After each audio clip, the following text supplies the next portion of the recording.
Ako po si Dr. Jose Reyes, isang doktor na dalubhasa sa pag-aalaga ng mga nakatatanda. Kung kayo po ay may asawa na sa loob ng katantong taon at pakiramdam ninyo ay nanghuhula pa rin kayo kung saan at paano hahawakan o hihipuin ang inyong misis, hindi po kayo nag-iisa.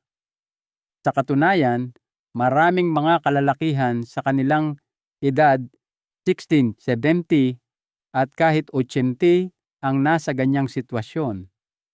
Hindi ito dahil sa wala kayong pakialam at hindi rin dahil sa hindi ninyo sinusubukan. Ito ay dahil walang sino man ang tunay na nagturo sa inyo kung ano ang totoong pangangailangan ng katawan ng isang babae, lalo na habang pareho kayong tumatanda. Sa loob ng mahigit 30 taon, tinutulungan ko ang mga lalaking tulad ninyo na maunawaan ang kalusugang sexual intimasya at ang mga pagbabagong kaakibat ng pagtanda. Nakasama ko na ang libu-libong mag-asawa na karamihan ay nararamdamang tapos na ang kanilang pinakamagagandang taon hanggang sa matutunan nila ang ibabahagi ko sa inyo ngayon. Ngayon, heto ang bahaging maaaring makagulat sa inyo. Ayon sa pinakabagong pananaliksik, ang mga lugar na itinuro sa inyong dapat pagtuunan ng pansin tulad ng klitoris ay maaaring hindi na nangunguna sa listahan.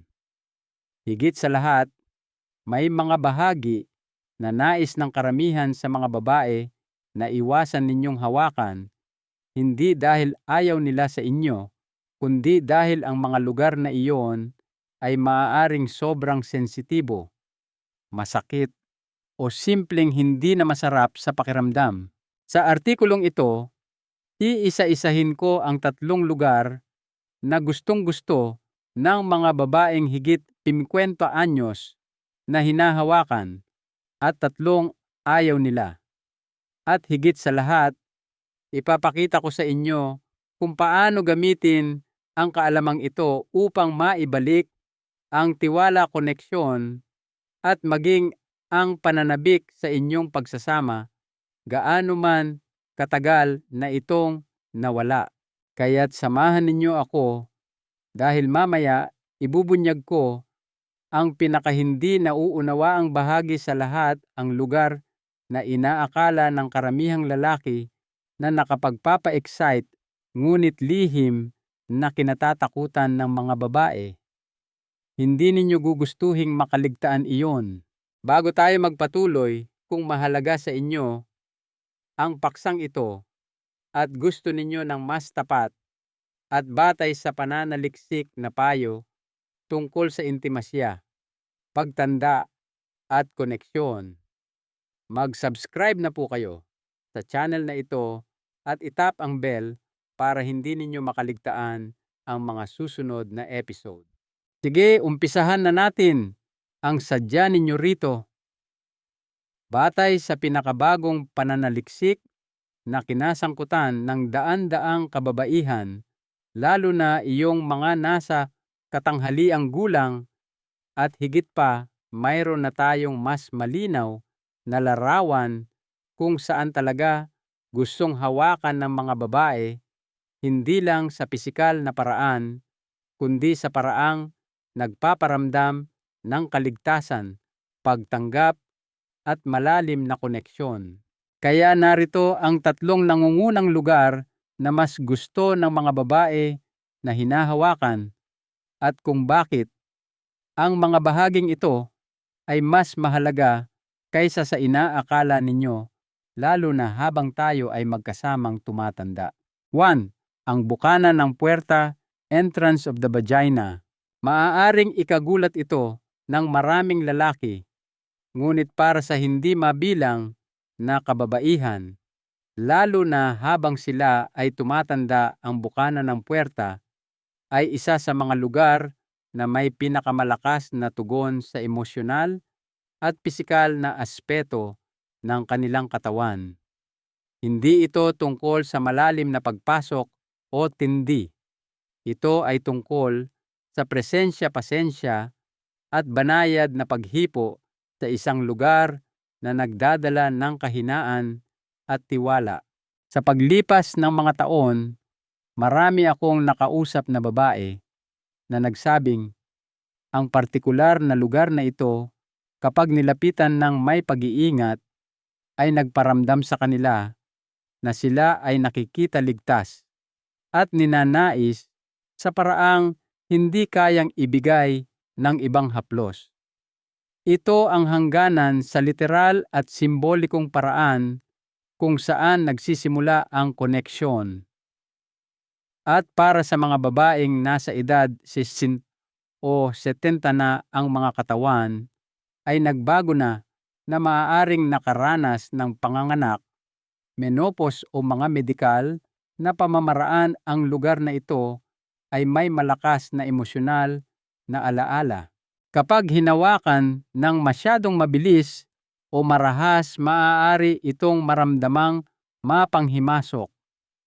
Ngunit kapag nilapitan ng may init dahan-dahan at atensyon, maaari itong gumising ng isang malalim na intimong tugon. Isipin ninyo ito hindi bilang daanan patungo sa iba pang bagay, kundi bilang isang lugar na karapat-dapat sa sarili nitong atensyon. Ang magaang pagbilog, malambot na diin gamit ang palad o mga daliri na sinasabayan ng pagtingin sa mata o isang mapagmahal na salita ay maaaring gawing makabuluhan. Ang sandaling ito hindi mekanikal. Maraming lalaki ang nag-aakala na ang pananabik ay nasa bilis at pagmamadali. Ngunit ang madalas na hinahanap ng mga babae, lalo na sa mga huling taon, ay ang uri ng intimasya na nagsasabing, "Nandito ako kasama mo, hindi ako nagmamadali."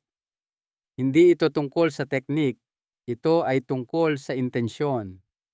Ang paghipo dito, kapag ginawa ng may pasensya, ay maaaring maging parang isang imbitasyon sa halip na isang inaasahan. Iyon ang nagpapabago sa lahat. At ang mas nakakagulat pa, ang susunod na lugar na mas gustong hinahawakan ng mga babae ay isang lugar na halos hindi iniisip ng karamihan sa mga lalaki, ngunit nagtataglay ito ng napakaraming pakiramdam. Hayaan ninyong ipakita ko kung saan at bakit. Maaari nitong baguhin ang pag-unawa ninyo sa inyong asawa magpakailanman. 2. Ang bahagi sa palibot ng butas ng ihi, the area around the urethral opening. Ngayon itong susunod ay halos palaging napapabayaan, hindi dahil sa kapabayaan, kundi dahil karamihan ay hindi napapansin kung gaano ito kahalaga. Ang lugar na nakapalibot sa butas ng ihi, urethral opening, na nasa itaas lamang ng bukana ng puwerta at sa ilalim ng clitoris, ay isang maliit at delikadong bahagi na nagtataglay ng mas maraming pagiging sensitibo kaysa sa inaakala ng maraming lalaki. Hindi ito madalas pag-usapan kahit sa mga usapang medikal, ngunit napakaraming babae ang naglalarawan dito bilang pinagmumulan ng banayad ngunit malakas na pakiramdam. Naaalala ko ang isang pasyente, isang babae na nasa huling bahagi ng kanyang 60s na nagngangalang Lita, na nagsabi sa akin na may mahinang ngiti. Hindi ito ang lugar na naisip kong banggitin, pero kapag hinahawakan ako ng asawa kong si Tomas, doon ng malambot at may pasensya parang kuryente. Hindi fireworks, pero isang banayad na agos na nananatili sa akin. Tumimo iyon sa akin at ito ay isang bagay na marami ko nang narinig mula noon. Ang lugar na ito ay pinakamahusay na tumutugon sa isang haplos na parang balahibo. Hindi ito tungkol sa diin o pagkiskis. Sa katunayan, mas kaunti ay mas mainam dito. Ang paggamit ng dulo ng inyong mga daliri o kahit isang mainit na kamay na dahan-dahang nakapatong malapit sa lugar ay maaaring maging lubhang intimo. Manipis ang balat malapit ang mga nerbiyos at para sa maraming babae, ang stimulasyon dito ay pinaghahalo ang sarap ng pisikal na pakiramdam at ang pakiramdam na maingat kang napapansin. Lalo na para sa mga matatandang mag-asawa kung saan ang katawan ay maaaring mas sensitibo o kung saan ang pagkatuyo dryness ay isang issue. Ang ganitong uri ng mabagal at matulunging paggalugad ay maaaring gumawa ng malaking pagkakaiba. Ito ay isang paraan ng pagsasabing, hindi lang ako nandito para sa kung ano ang halata. Nandito ako para sa iyo sa kabuuan mo. At kadalasan, ang mga napapabayaang lugar na ito ang tumutulong sa mga babae na madama ang labis na pagpapahalaga. Ngunit hindi pa tayo tapos. May isa pang lugar na nakatago ng kaunti pang mas malalim na nagdadala ng emosyonal na bigat na higit pa sa inaasahan ninyo. Hindi lamang ito pinagmumulan ng kasiyahan para sa maraming babae. Dito rin nakatira ang tiwala. Puntahan natin iyon. 3. Ang panloob na dingding ng puwerta sa itaas na bahagi sa harap the G-spot area. Ang huling lugar na ito ay hindi laging madaling mahanap, ngunit kapag nilapitan ng may pag-iingat, maaari itong lumikha ng isang uri ng koneksyon na parehong pisikal at malalim na emosyonal. Ang panloob na dingding ng puwerta partikular, ang itaas na bahagi sa harap na madalas tawaging G-spot ay hindi lamang tungkol sa pakiramdam. Para sa maraming babae, lalo na sa mga pangmatagalang relasyon, ito ay tungkol sa tiwala. Ito ay tungkol sa pagiging hinawakan sa paraang may intensyon, matulungin at ligtas. Naaalala ko ang isang mag-asawa sa kanilang 70s, sina Roberto at Linda, na nagpunta sa akin, nag-iisip kung tuluyan na bang nawala ang kanilang spark. Nang pag-usapan namin ang kanilang pisikal na intimasya, inamin ni Linda na hindi niya kailanman nagustuhan ang malalim o mabilis na paggalaw. Ang hinahanap niya, sabi niya, ay ang uri ng mabagal at tuloy-tuloy na diin sa panloob na dingding na iyon, ang uri na nagparamdam sa kanya na nauunawaan siya. Hindi ito fireworks, sabi niya sa akin. Ito ay isang mainit na alon na nagsisimula ng maliit at pinupuno ang buong silid.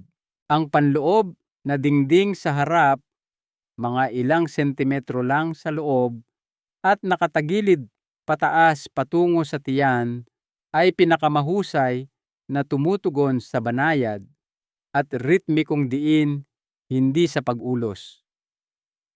Hindi ito tungkol sa paghabol sa pakiramdam, kundi sa paglikha ng pakiramdam ng emosyonal na presensya. Para sa mga matatandang mag-asawa, kung saan maaaring may mga pisikal na limitasyon o medikal na alalahanin, ang ganitong uri ng intimasya ay maaaring maging mas makabuluhan. Sinasabi nito, kilala ko na ang katawan mo ngayon at patuloy ko pa rin itong pinag-aaralan ng may pagmamahal. Madalas akong tanungin ng mga lalaki, paano ko malalaman kung nahanap ko na ito? Simple lang ang sagot ko. Malalaman ninyo sa paraan ng kanyang paghinga, kung paano lumalambot ang kanyang katawan, kung paano siya lumalapit sa halip na lumayo. Nasa katahimikan ito, hindi sa tunog. Ngunit ngayon, ililipat natin ang focus. Dahil kung paanong may mga lugar na malugod na tumatanggap ng haplos, mayroon ding iba na tahimik at minsan ay masakit na hindi. At ang pag-alam sa pagkakaiba, ang pag-alam kung saan hindi dapat pumunta, ay maaaring ang mismong bagay na magbibigay sa inyo ng kanyang pinakamalalim na tiwala. Pag-usapan natin iyon. Ngayong natuklasan na natin kung saan gustong hawakan ng mga babae ang mga lugar na nag-aanyaya ng pagiging malapit, ginhawa at koneksyon, mahalaga ring maunawaan ang kabilang panig ng kwento. Dahil ang totoo, gaano man kayo katagal nang magkasama, may mga bahagi sa katawan ng isang babae na maaaring magdulot ng hindi magandang pakiramdam, tensyon o kahit emosyonal na sakit kapag hinawakan sa maling paraan o nang walang paanyaya. At kadalasan, hindi ito ang mga lugar na inaasahan ng mga lalaki. Sa katunayan, ang ilan sa mga ito ay mga lugar na inaakala ng marami na laging katanggap-tanggap. Ngunit ang katotohanan, lalo na habang tumatanda ang mga babae at nagbabago ang kanilang katawan, ay mas komplikado. Kaya tingnan natin ang 3 lugar na madalas ayaw hawakan ng mga babae at kung bakit ang pag-iwas sa mga ito ay maaaring mas maglapit pa sa inyo. 1. Ang butas ng puwit the anus. Ito ay isa sa mga pinaka hindi nauunawaan at madalas na maling hinuhusgahan na lugar pagdating sa intimasya. Bagamat maaaring imungkahi ng ilang media o modernong usapan na isa lamang itong erogenous zone, ang katotohanan para sa maraming kababaihan, lalo na sa mga higit ng 40 anyos, ay ibang-iba. Sa katunayan, ayon sa kamakailang pananaliksik, ang butas ng puwit ang numero 1 lugar na iniulat ng mga babae na ayaw nilang hinahawakan. At ang kanilang mga dahilan ay hindi lamang pisikal. Ito ay emosyonal, psikolohikal at lubhang personal. Sa paglipas ng mga taon, marami akong nakausap na babae na nagsabing ang anumang hindi inaasahan o hindi inanyayahang paghipo sa paligid ng lugar na ito ay nagdulot hindi ng kuryosidad kundi ng pagkabalisa. Para sa ilan, nag-trigger ito ng pakiramdam ng hindi pagiging komportable o kahihiyan, lalo na kung hindi sila binigyan ng espasyo para pag-usapan muna ito.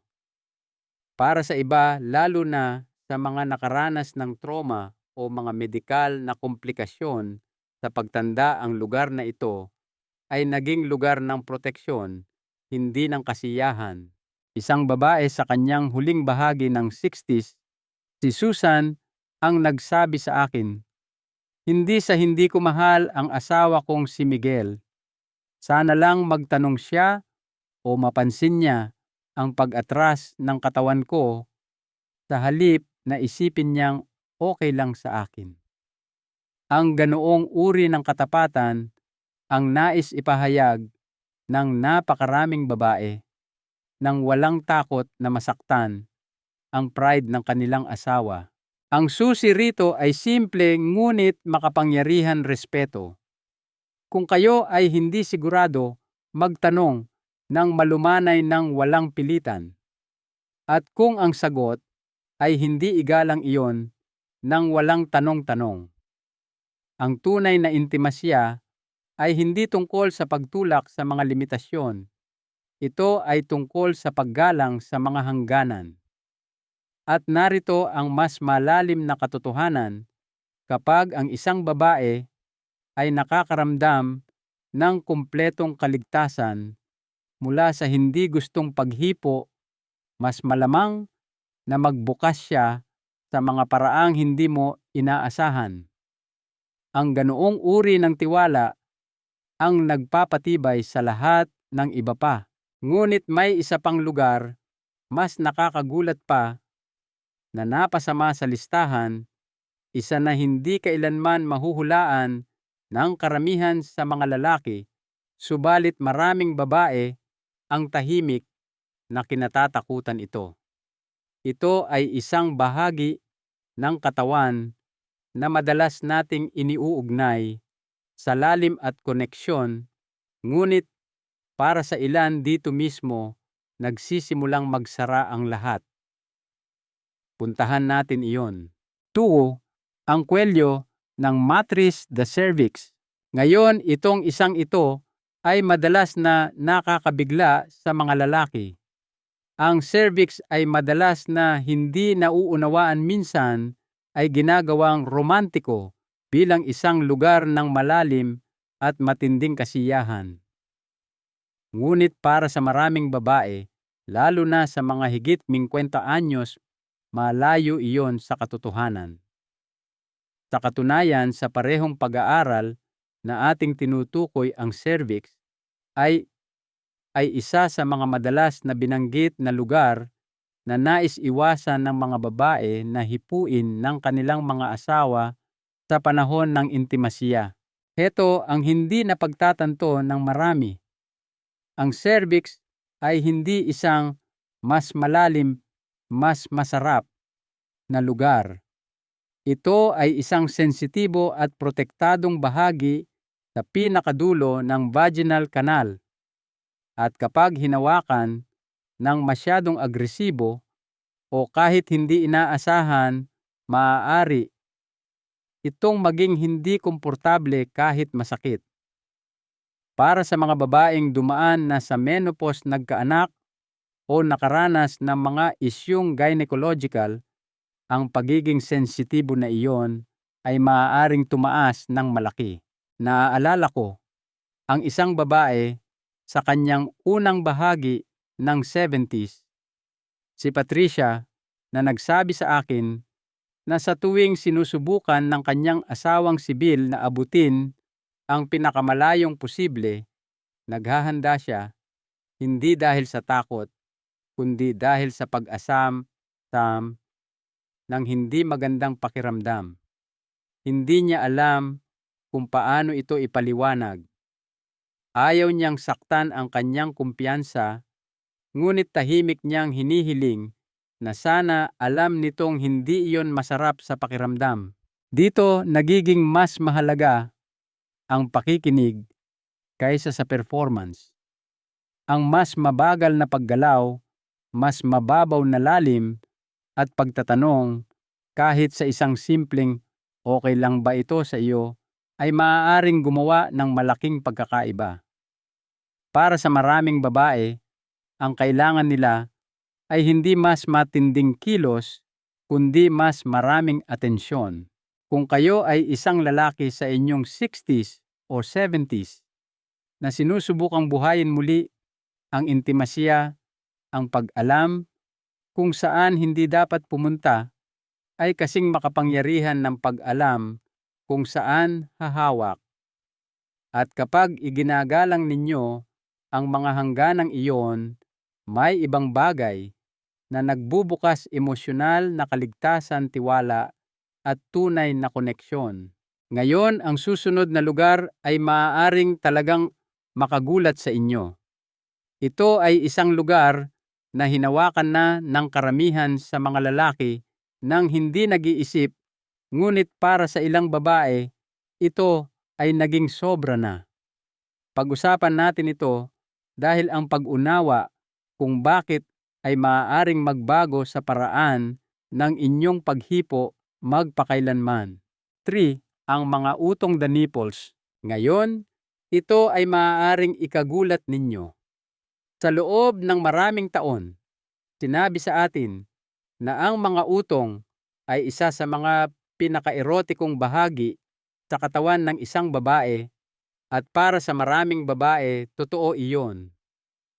Ngunit ang hindi pinag-uusapan ng karamihan, lalo na pagdating sa mga babaeng higit 50 o 60 anyos, ay kung gaano kadalas nagiging mas hindi komportable kaysa kaaya-aya ang lugar na ito.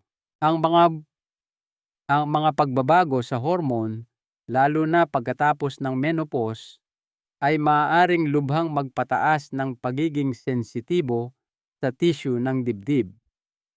Ang dating nakapagpapasigla ay maaaring maging sobrang tindi na ngayon kahit masakit kapag hinawakan ng walang pag-iingat o babala. Gayunpaman, maraming lalaki ang automatikong umaabot sa lugar na ito sa pag-aakalang ito ay laging green light. Naaalala ko ang isang babae sa kanyang huling bahagi ng 60s, si Carla, na nagsabi sa akin sa isang tahimik na sandali sa aking opisina, "Gustong-gusto ko na ninanais pa rin ako ng asawa kong si David, pero minsan kapag dumidiretso siya sa dibdib ko, sana lang dahan-dahan siya at magtanong muna." Pinaparamdam nito sa akin na isa akong tao ulit, hindi lang isang katawan. Nanatili sa akin ang katapatang iyon dahil madalas hindi ito tungkol sa tuluyang pag-iwas sa lugar. Ito ay tungkol sa kung paano mo ito lalapitan. Ang mga utong ay sobrang sensitibo at ang pagiging sensitibo na iyon ay maaaring magbago ng malaki dahil sa edad, gamot o emosyonal na estado.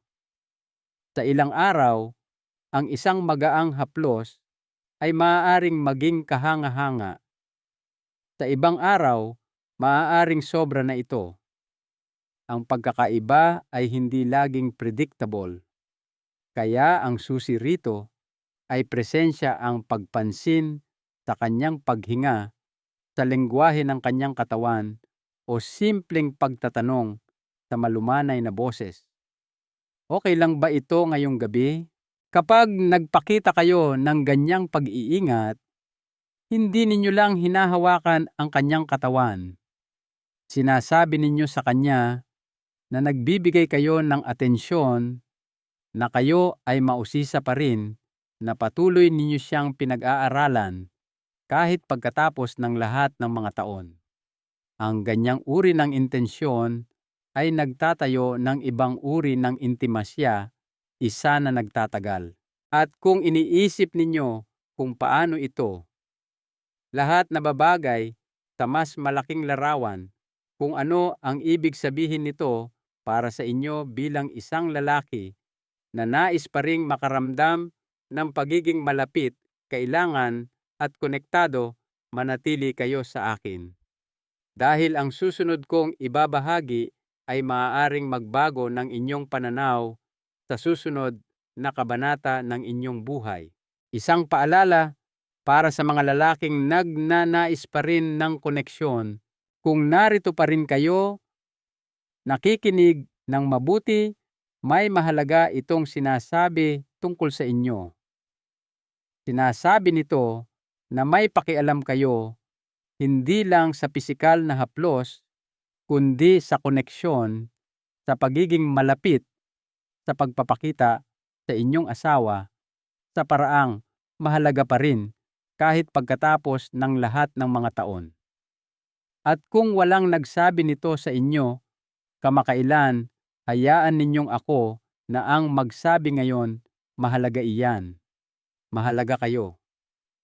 Ang pagnanais na manatiling konektado, na patuloy na matuto na magmahal ng mas malumanay at mas malalim habang tumatanda, iyan ay isang bagay na dapat ipagmalaki.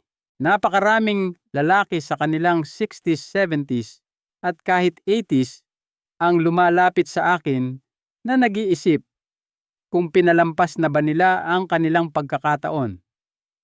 Siguro nagbago na ang kanilang mga katawan. Siguro matagal nang naging mailap ang intimasya. Siguro natatakot sila na ang dating gumagana ay hindi na epektibo at hindi na nila alam kung paano magsimula muli. Ngunit heto ang sinasabi ko sa kanila, at ang gusto kong sabihin sa inyo ngayon: Hindi pa huli ang lahat para kumonekta muli. Hindi lang sa inyong asawa, kundi sa bahagi ng inyong sarili na nais pa ring magbigay, mag-alaga, mag-explore. Ang koneksyon sa yugtong ito ng buhay ay iba. Hindi ito tungkol sa performance. Ito ay tungkol sa presensya.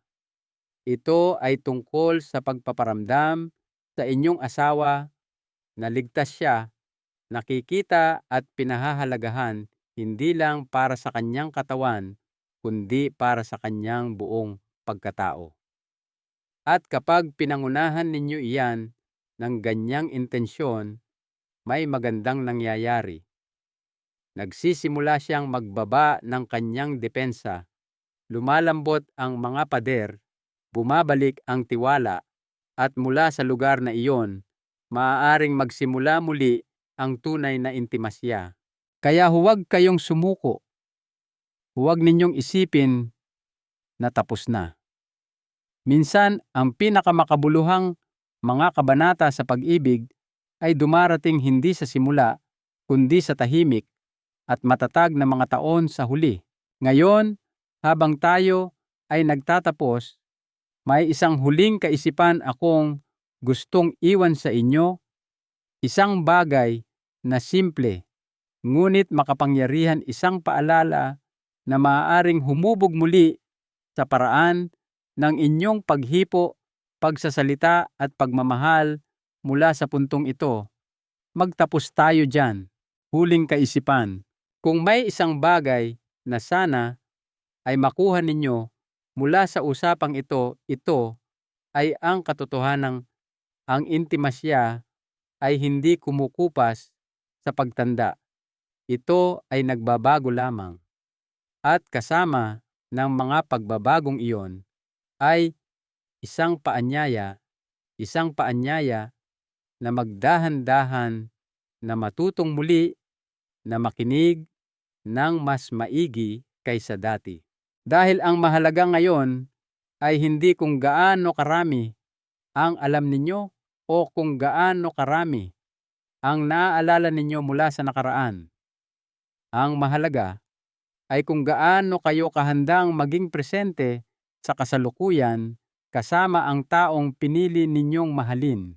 Napag-usapan natin ang 3 lugar kung saan karaniwang tumutugon ang mga babae, ang bukana ng puwerta, ang lugar sa palibot ng butas ng ihi, at ang panloob na dingding ng puwerta, at kung paano ang mga lugar na ito, kapag hinawakan ng may pag-iingat, ay maaaring magbukas ng mga pinto sa koneksyon na maaaring hindi ninyo naranasan sa loob ng maraming taon.